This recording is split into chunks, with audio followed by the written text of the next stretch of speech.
Hey guys, welcome back to our channel. In this tech tutorial video, we're going to teach you how you can reset the Google Chrome web browser to its default or factory settings in 2025, for example, to fix possible performance issues and bugs here on Google Chrome, or to simply restore the factory settings, guys. So let us dive into this.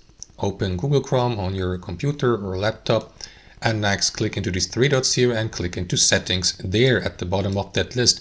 After that, navigate to reset settings on the left panel here. Click into this button, restore settings to the original defaults.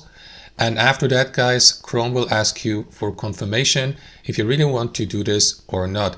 Just bear in mind, guys, that doing this here, according to this, that action will reset your Chrome settings, but it will also remove and disable, not remove, but disable all your extensions, as well as delete cookies and other temporary site data. However, bookmarks, your browsing history, as well as saved password are not included into the resetting. So if you'd like to confirm that, click into this button.